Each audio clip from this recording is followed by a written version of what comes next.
some of that kind of stuff. Just like cleaning up my office, just little things like that. Figuring out, getting the path forward ready, I suppose. So we'll see how it all plays out. But And how's Chuck seems doing? crazy that it's here already. So And how's Chuck doing? you're doing really well. Thank you for asking. Lovely.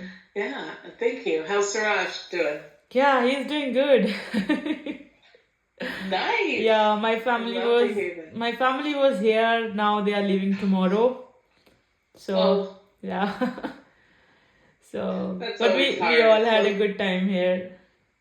that's good. Yeah, That's the important part. yeah, And they didn't have to go so long without seeing them, right? So yeah, that's the good part. yeah. It had to been like a year or Mm, whatever. So that's good. That's yeah. good. I love that for you. How is the work going? You guys are making some changes and some headway. It's all good, right? Yeah, yeah.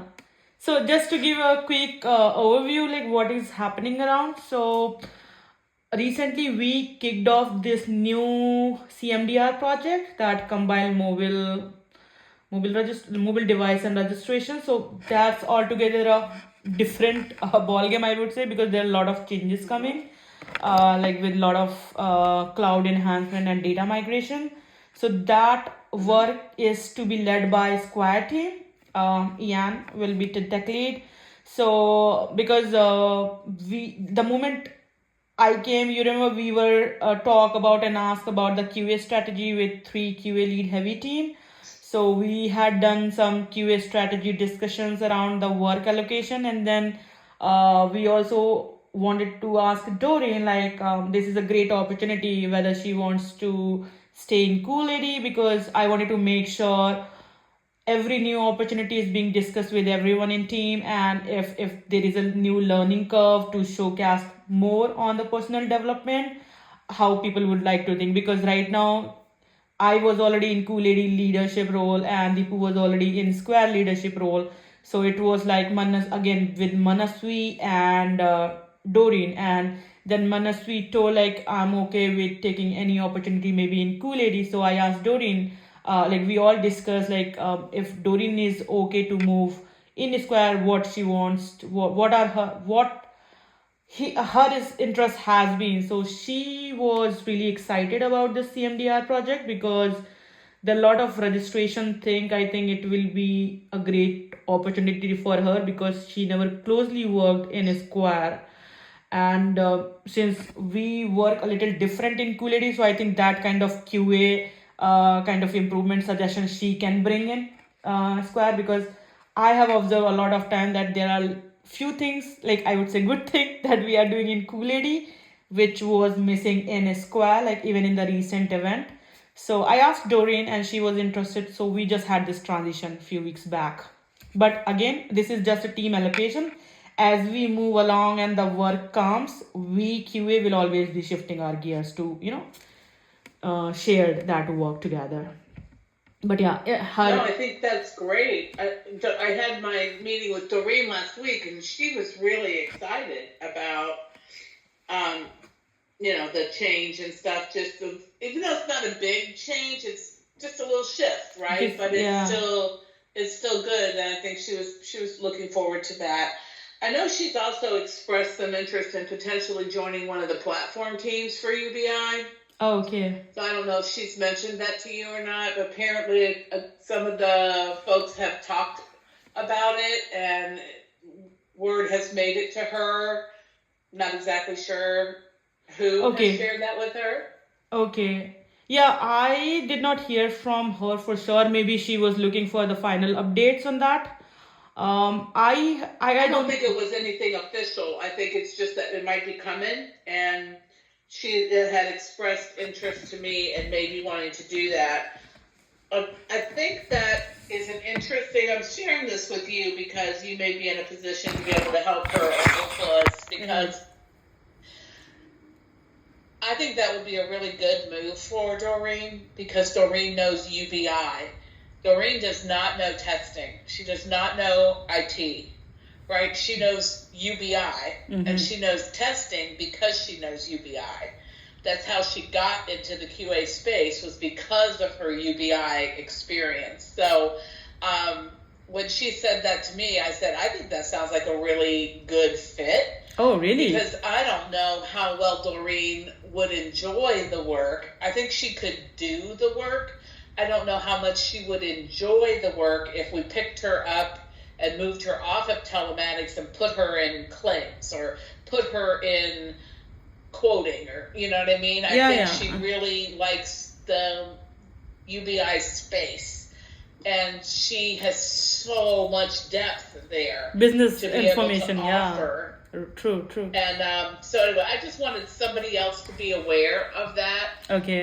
So that if somebody comes around snooping and asking, and I'm not around anymore, somebody else knows that we had the conversation and what my thoughts are around her. What I think she would be successful at, and I think she would be very successful in that space. Yeah. So I correct me if I'm hearing it out. So she is looking for same QA role in the UBI domain, right? Or UBI platform. I think she would. I don't know that she's looking, but I think she would be open. Okay. If something were to come available and it was the right something. Okay. Right? Yeah. It's just like if I came to you and said, "Hey, Nimrata, would you like to do blah blah blah?" Or somebody came to me and said, "Hey, Pam, how would you like to be an IT manager over at that space instead of where you're at now?" I might say, no. Or I might say, yeah, that could be pretty cool. I wouldn't mind learning about that, right? Okay. So I think it's kind of that kind of a thing where if the position were available or was presented, if something got posted, I think it is something that she might think, oh, I think I might want to check that out.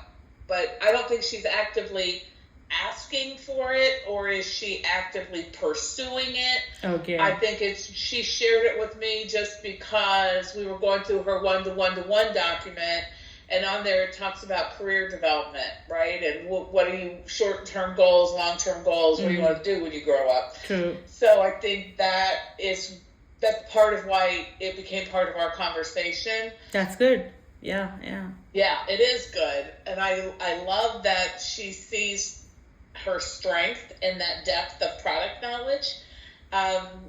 But again, I don't want to say, well, she could only do UBI. That's not what I'm saying. But I do think that she has stayed with this product so long because she really enjoys the product. Yeah, true. And it's I think she enjoys the product more than she might enjoy, I don't know, other parts of what we have to offer. So, but that's just my thought. Okay, because I heard that SM, like especially this telematics UBI, they might have some QA openings, but I don't know which role they were offering. And again, that because she worked in ARE, and if that request or kind of discussion was open in that regard, I think it's a great learning curve, and also to utilize her strength, what she work and learn in ARE project, because eventually the future is the ARE infrastructure, what we develop in for phase 1 and 2, and this new CMDR project is just an extension to that. So yeah, so that's might be a good learning curve. But I did not hear back from Doreen directly. Maybe it's a good topic to discuss next time for her career development if she's interested. I'm really happy to help her out. Yeah, and like I said, she it only came up in that context. So, if she says something to you, fine. If she doesn't, I wouldn't expect you to say something to her. Sure. But at the same time, yeah, it is what it is. So yeah. So how are things going with you though? Because you've applied for some other jobs. So how are you going? How are those processes going for you? So my resume was selected for 2 jobs, and I just had my first interview today. Nice. How do you feel about it? That's why you look so pretty. You did all the jazzy stuff to make yourself look all gorgeous. Yeah. That's nice. So yeah, it went good. Like I feel good. The question he asked, like the interviewer asked, were good, with good case study examples I give. So I feel confident, but let's see how it goes. I have two more. Like my resume is selected for two, but this is the interview for the first job, and I just got notification that I'm ready for the next step because my resume is shortlisted for the second job. But the next week interview is the first job I applied for. So let's see. Nice. Yeah. So I'm not sure if I will be selected. I'm keeping my hopes high, but I just wanted to learn because this was a data analysis related manager position, and the technical aspect and the kind of role required, I felt like I can do justice for both management plus the technical business acumen needed. But fingers crossed. Well, I can do that, but I also think that I agree with you. I think you could do both aspects of that job. I think that sounds exciting. So, what is the other job? Remind me what the other job was. I think that's also, I just saw the description. That is also the data analysis, but I think they are two different project domain, but they are involving the data analysis only, like analytics and Snowflake, I believe. One is for ServiceNow project, like the SRM, and that was IT manager. Second was senior manager for data analysis. So I gave interview for IT manager data analysis, Okay, like enterprise service excellent. management. Yeah. That's good. I like that. I like that for you. I think that's good. And then what was the third one? The third one was different. That didn't pick my resume at all. So Oh, okay. yeah, it was not shortlisted at the very first step. Boo on them. Boo. What I'm saying. That is what I'm saying. So I But I don't know, and I don't know if because I did not have a clarity here for one thing, and I talked to Alokish because she gave me heads up, and I was waiting for a final official confirmation from Jody because I think there is a project. So right now, give me a little background story. So right now in Square, the Commander project is being driven, right? And Cool AD team will be taking the new ARE enhancement related business features plus the technical debt work which is in pipeline and all the production bug handling because we are also involved in like a regular prod triage analysis and those kind of discussion. So that part is something Cool AD team will be handling. Right now in our sponsors meeting which Paul and Jody used to present to our sponsors, somewhere we have seen there was a project, I think survey special line snapshot, something related to that. So initially, since it was part of the upcoming roadmap work for Cool AD team, so I was an impression because that is something Jody and Paul were communicating, and I was an impression, okay, that will falling under Cool AD umbrella. But then and recently learned, and again maybe that's a very initial discussion. no, it's going to be a separate project. It will be separate project, right?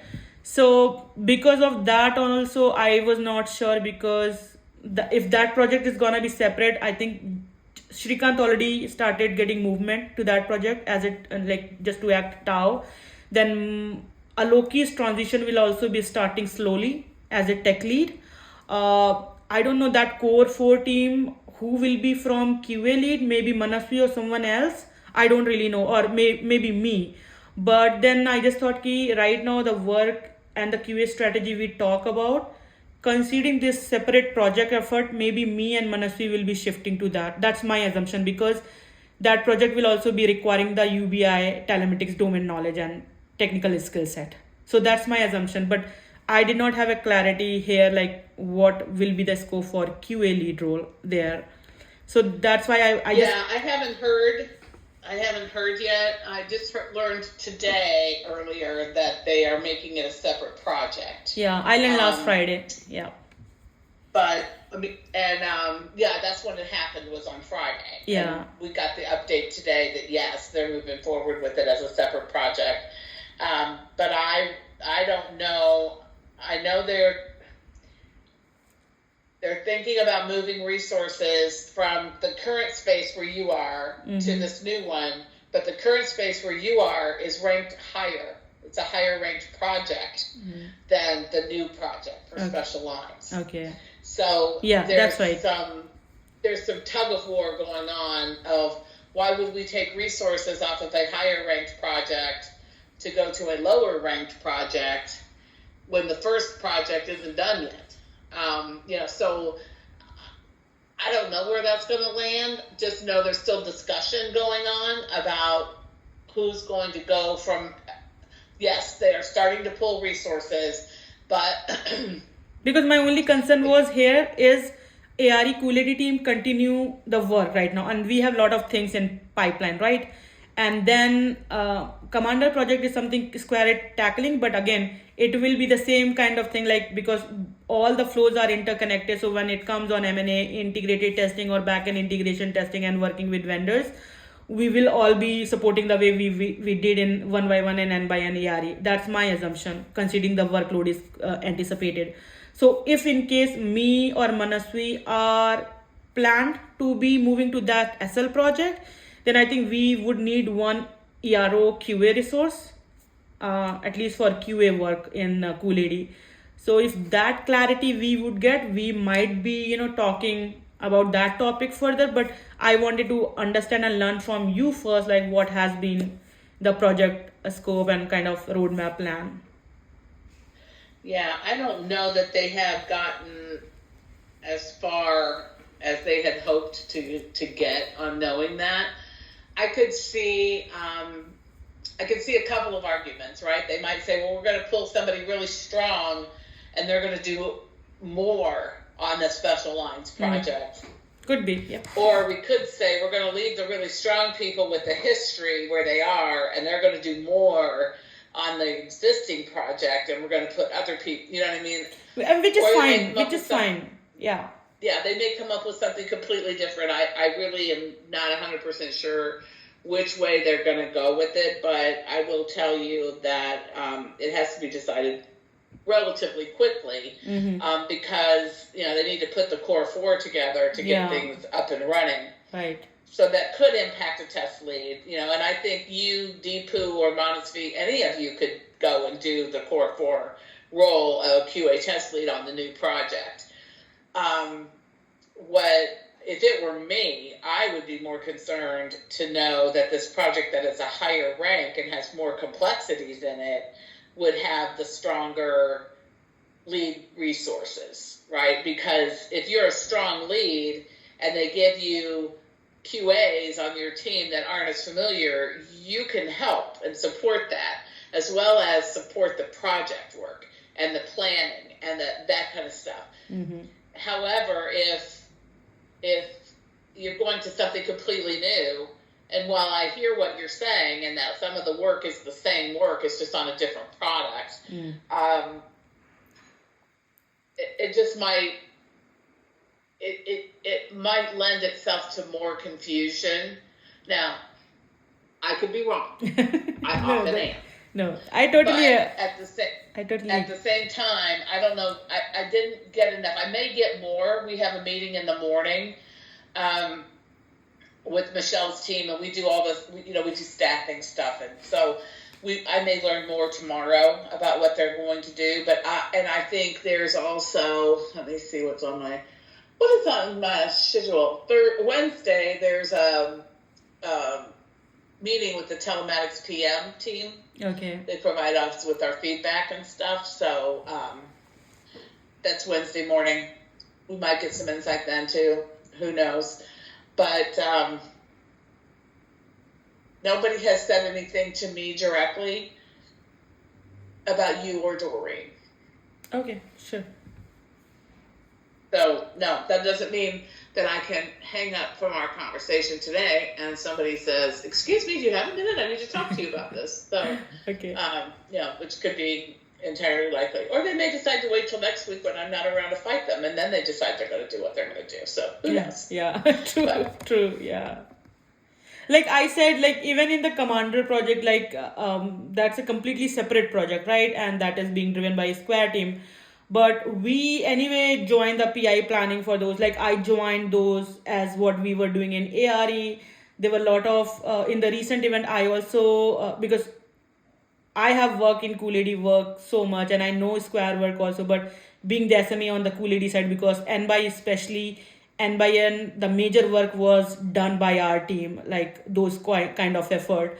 So like customer communication is like important piece. So even in the PI planning, I have gone through, provided those kind of impactful analysis, to Ian and team, and come up with like what kind of different lambdas will be impacted with the new changes.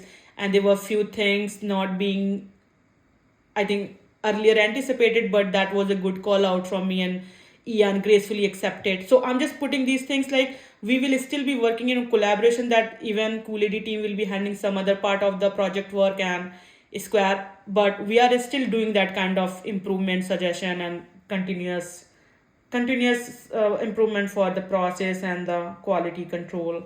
Even in the recent event, there was a situation where we have a test specify, and there is an endpoint they are developing which is impacting almost 10 plus different application solution. And you imagine Oh, wow. one application solution may have like 10 plus API. So they have that flagger switch functionality where I'm just giving one example how I'm just contributing towards that. So they had Splunk log monitoring for those kind of new functionality check whether that is going through the new route or the old route. So initially they were creating a different info CD codes for each kind of validation, and that was varying, like the number was different. While that common solution of Flagger functionality was consuming all those 10 plus lambdas and different API functionality in those each lambda.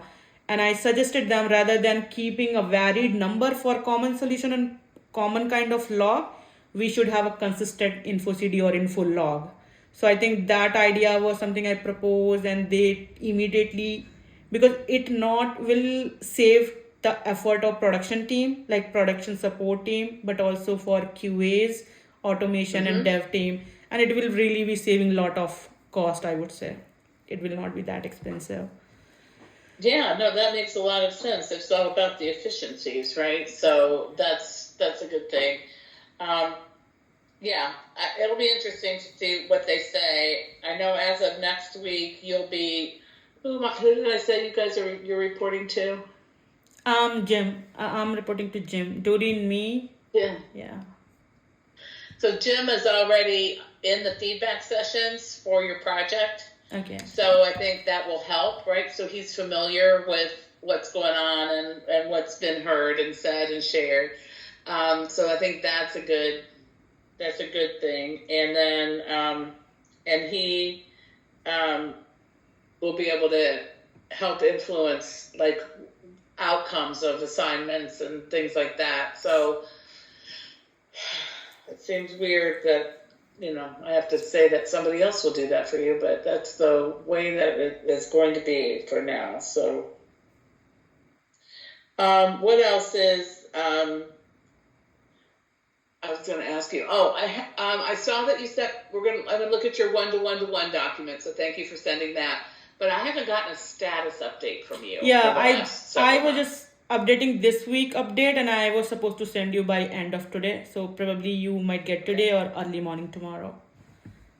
Okay, good. Because what I'm going to do is I'm going to send the one-to-one document, your status report, feedback summaries, all of that stuff in an email to Jim.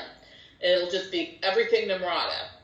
So you don't have to worry about having to try to recreate first quarter for a new manager. Sure. I want them to have everything I have, and then Jim will be the custodian of it, and they're hoping that by the end of April, we should have the new manager in place that they could then move you to the new manager. Okay. And then you would be able to start with them for like May and June. Okay. Now, that's the ideal scenario. And so far, it's been pretty spot on. But the good thing is, too, as I just confirmed with Michelle earlier, that the goal is still to have everybody on the team go to these interim managers. Okay. But then when the new manager is identified, everybody will come back together as one team.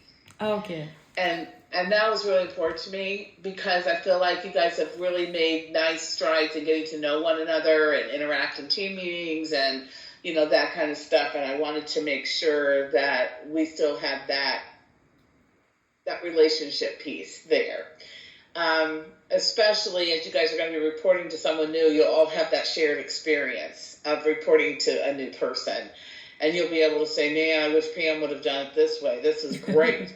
And so, but I want you guys to be able to have that opportunity. So, I mean, filling your shoes will be tough, but I'm not saying that. We really look forward to, it's hard to fill your shoe, especially the way we all are. It's hard to replace. Yeah, it's hard. I mean, people get used to a certain personality, way of doing things and stuff, and I'm going to tell you, they're going to have to work really hard to love you as much as I love you guys, and so it's going to be a big lift for them. But I think that they're doing a good job of being diligent in the interview process. And I told Michelle already. I said we've got some pretty high standards over here on Team Johnson, so you better bring it. And she just laughed at me. So, sure. But she said that she feels good about the process. That things seem to be coming together nicely. She feels good that they'll have good choices to be able to, and they're going to try to do all of the,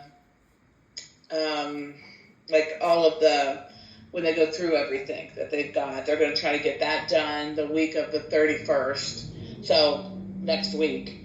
And then they'll try to extend offers as soon after all of that stuff that they can. But it probably will be that first full week of April before they're able to get those offers out and back.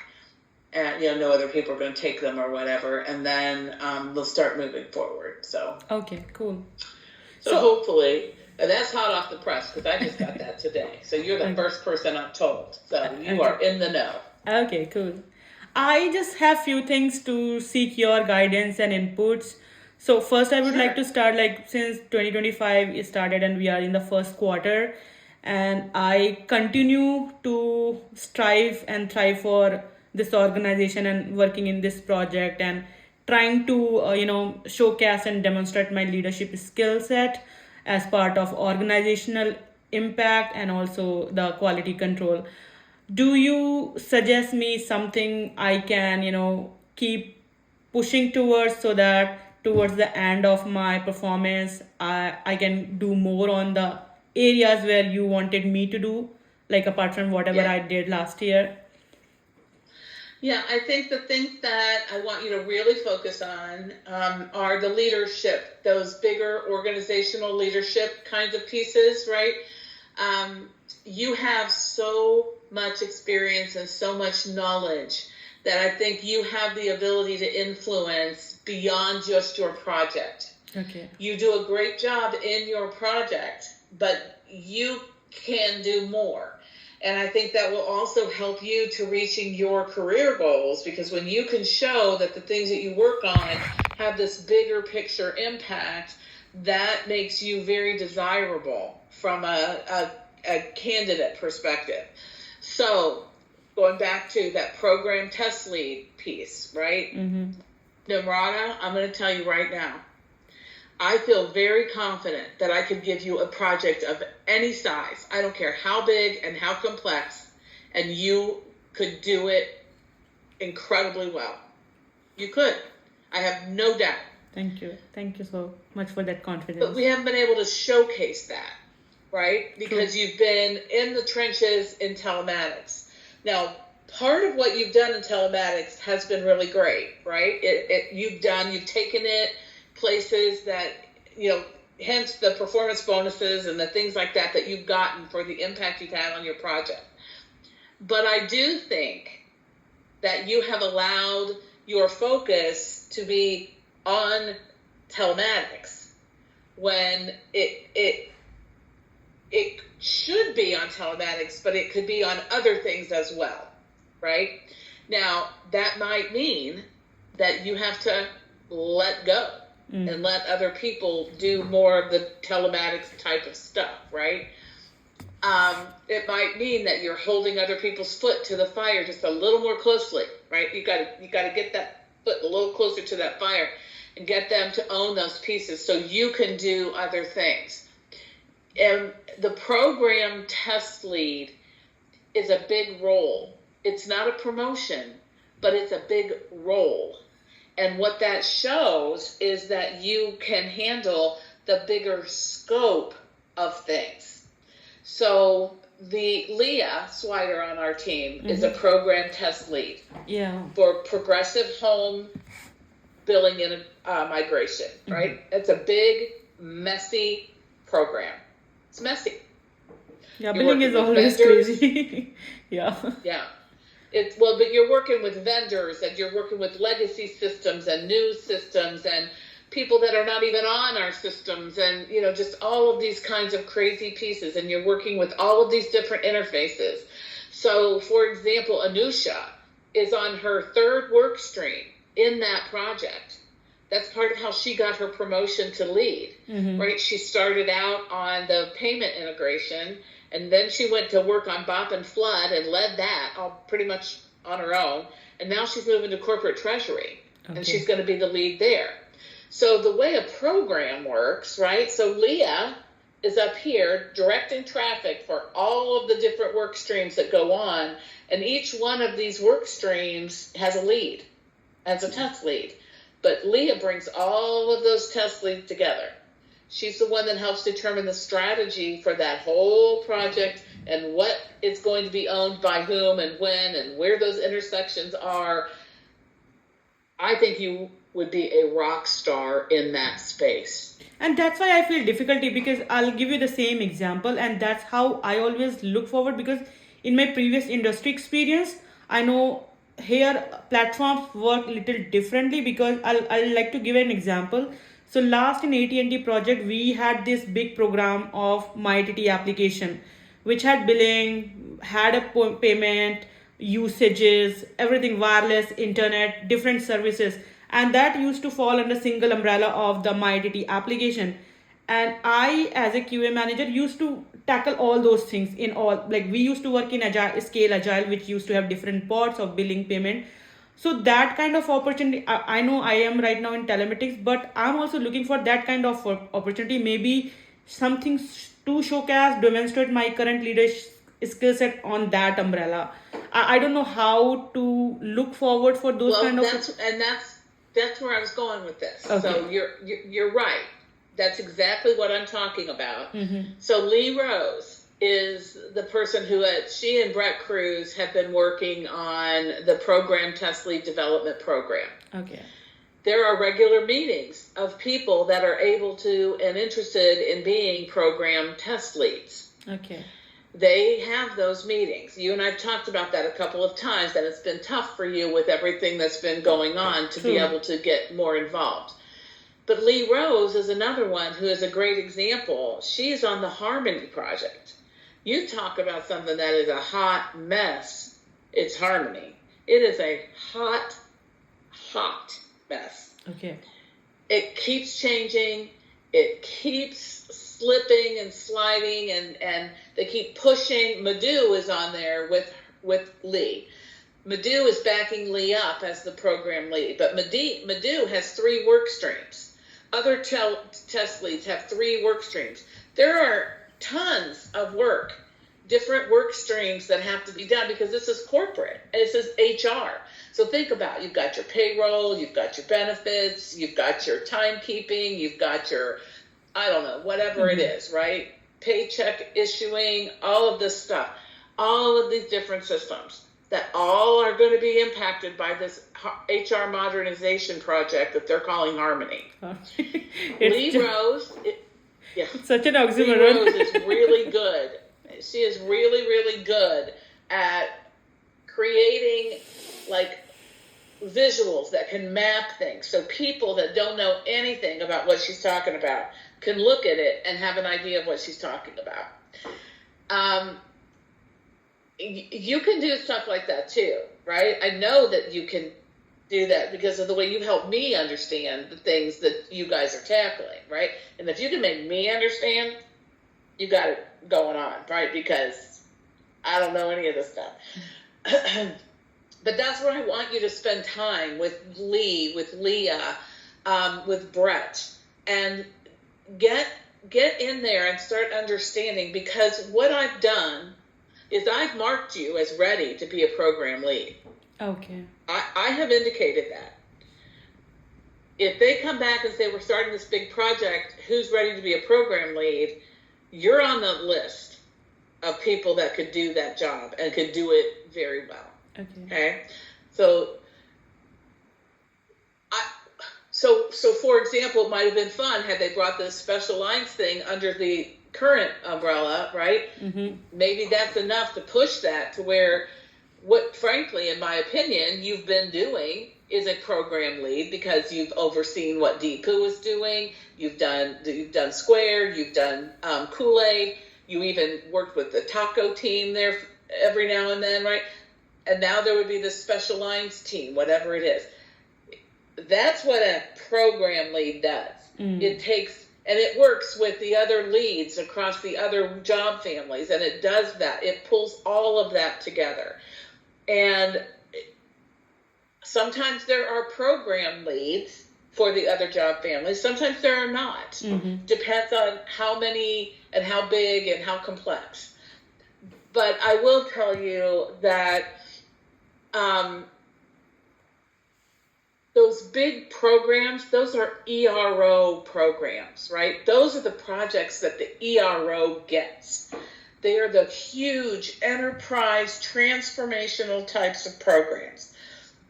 So there's not much competition across all of IT to get those program lead spaces. That doesn't mean that you won't occasionally come across somebody who's on a platform who is designated as the lead. It's usually not the most successful approach, but it can happen, right? And it could be for any number of reasons, for proprietary information or sensitive something or another's or preference. Yeah, true. But that's what I think you need to really embrace in the coming year, is reaching beyond your project, beyond what you're working on only for telematics.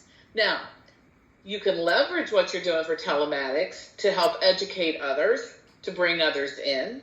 You can take what you learned from them and bring that into your project and leverage it that way, right? And then that's the stuff you document in your status report, so that you are able then to showcase that. So at the end of the year, or even at the mid-year point, when your manager is pulling together, these are the contributions you've made, the impact you've had, it is bigger than just your assignment, right? Okay. Because that's what we're looking at for those true leadership pieces.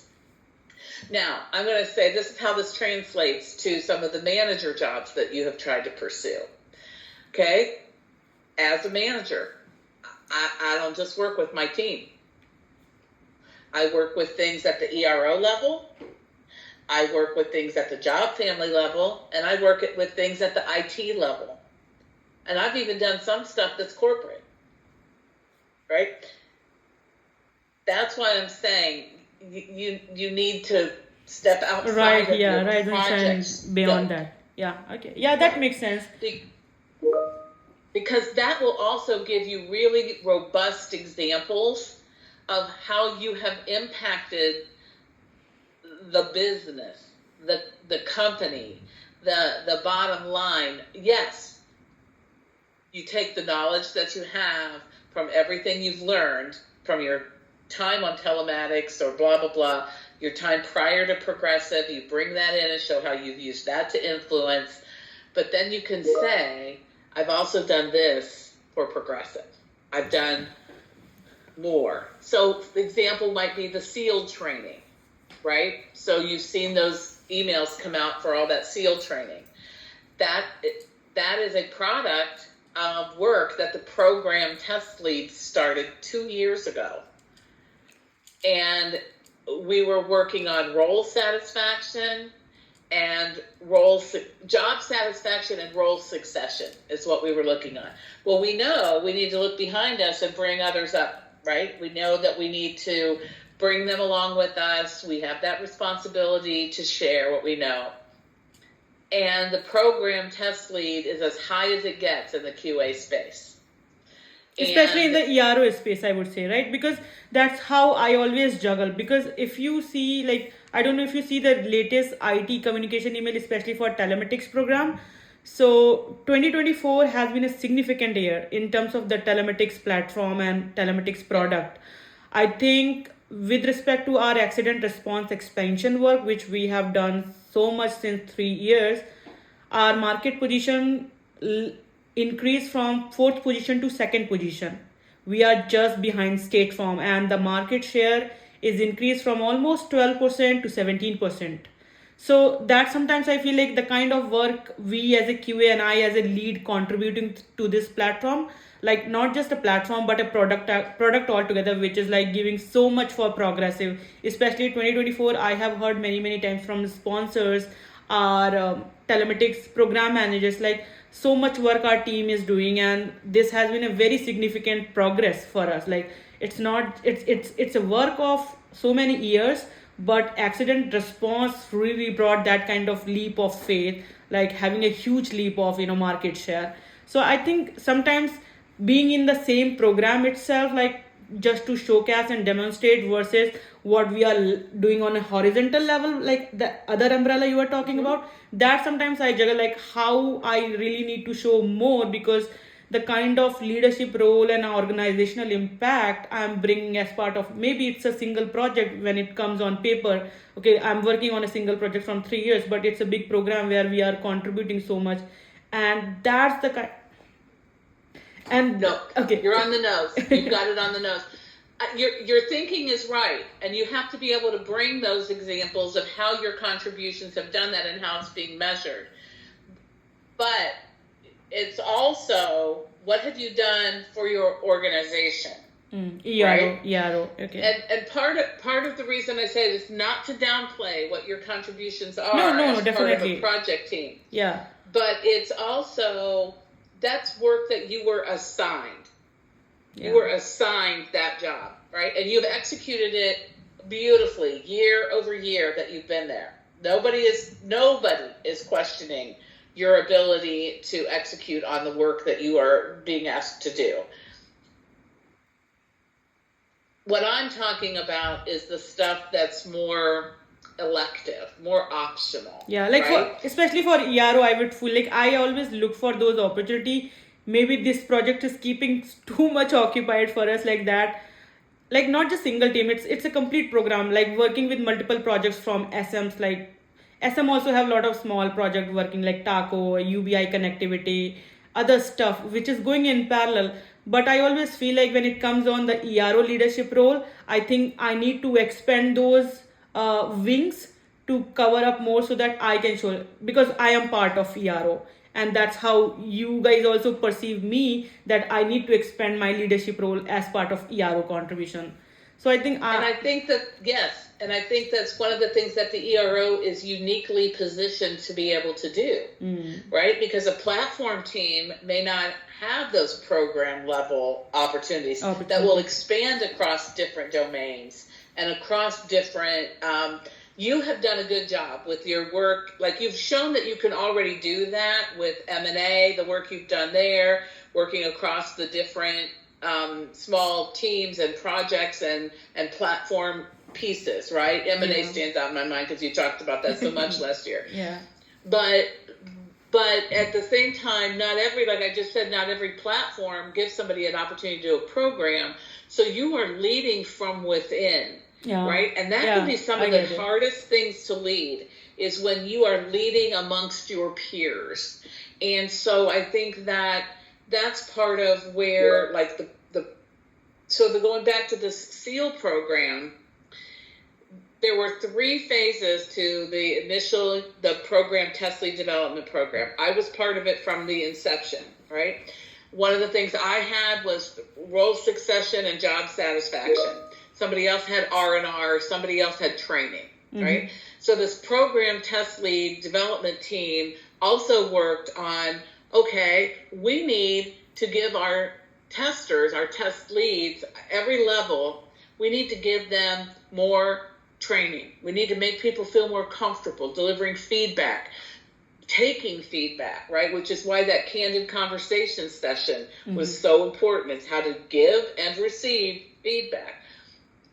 That's a skill, that we are trying to develop. It's also a really strong leadership competency, I right? agree. Yeah. So the program test lead started working on all of this training.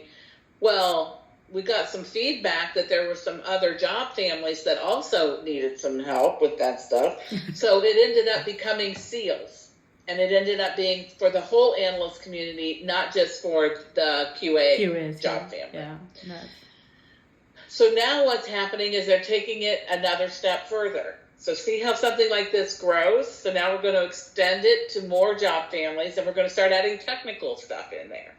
Because you can never just stay stagnant. You've got to keep growing, and you know that that's how you've stayed as sharp as you have over the years.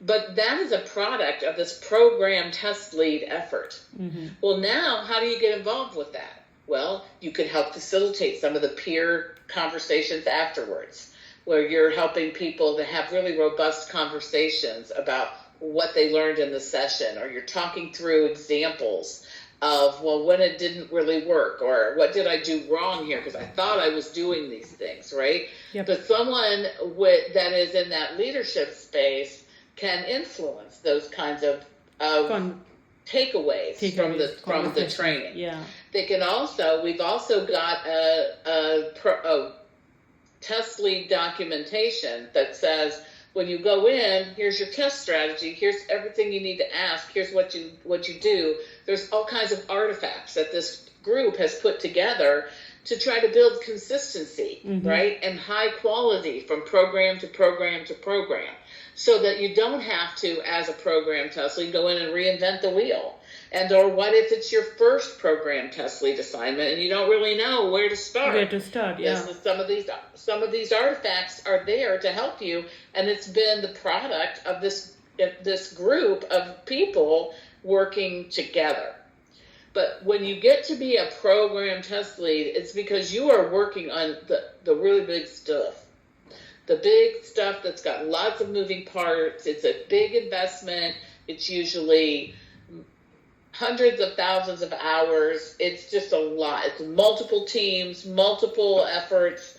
And that's where I feel like you have got all the goods to be able to be impactful in that space. I think you have allowed yourself to be focused on what's in front of you. And I want you to say, yeah, I got to get this done, but I also have to carve out time to see what the big picture is.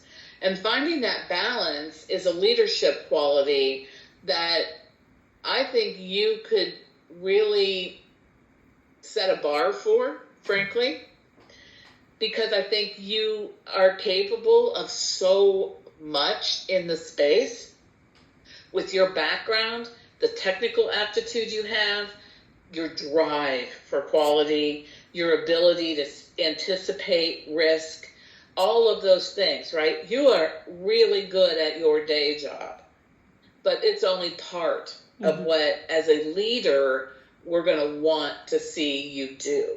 Sure. And that's where I feel like you can do yourself the best and biggest favor is make yourself available, attend those field trainings, raise your hand, reach out to Lee Rose or Leah and say, how do I get more involved in the program lead community?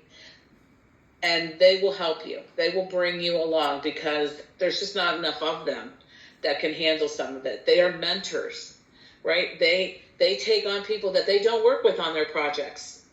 They're mentoring people that are unrelated to the day-to-day work that they do. Mm-hmm. Those are really strong stories to share in an interview, right? Sure. When you are mentoring someone who's not on your project. True. Might not even be on your same manager team. True. Right? So those are the things that being more involved in that community, it will open doors for you. Then you can look at things like there's been all this accessibility training, and then there's lean advocates, and there's all of these things that are really important to us as a business.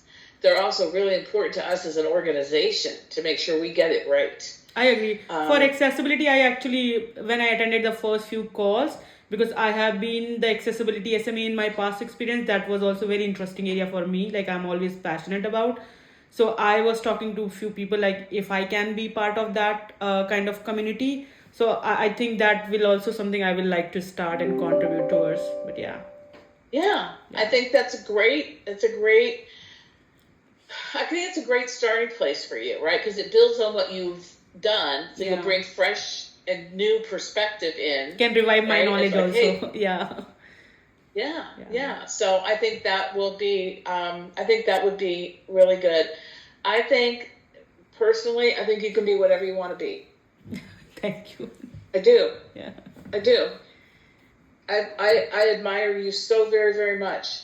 And I'm so incredibly grateful to have had these years of working with you, to watch you just settle into the role and lead by example and take charge and make the magic happen. It has been so exciting thank you so to much. watch. Thank you. Well, thank you so much for everything that you have done and the fact that you bring everything you've got every day when you come in. And I so am grateful to have been a little bit of a part of your journey. And I want you to know that you deserve good things. You have earned good things. Now it's just a matter of putting the puzzle pieces together in a way that shows that whole picture that is you. And once you do that, I think that now maybe you won't need to. Maybe you can say, there you go, Pam, I'm out of here. I got this other job. And good for you.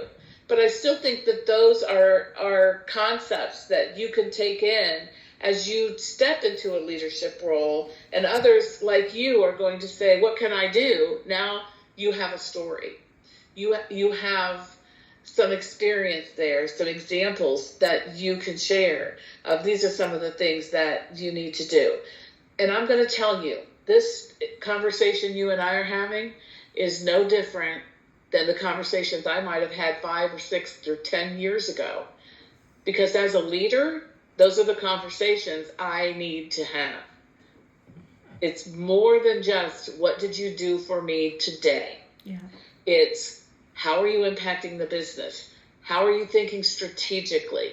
How are you looking at the big picture and understanding not just your role, but the influence that you may have on others and their role, right? So whether I was in sales or in change management or call center operations, it really doesn't matter, because it's not just the plate that's set in front of you. Yeah. Look at the whole dinner. Look at the whole dinner and see how you can be part of making that happen. And I think if you keep that in your back of your mind or top of mind or whatever you're doing, but keep it there.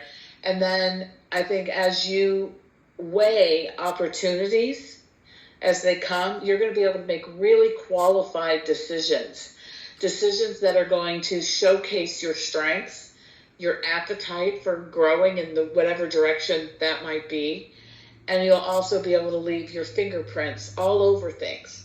So they'll say, Namrata was here. I can see that right here because this has got her stuff all over it, right? Telematics will always be that way. It will always have your fingerprints all over it. But you're better than just telematics, right? I agree. I totally agree. Yeah. So that's where I feel like we are so lucky to have you. And your team has been very lucky to have you because you care so deeply about the people you work with,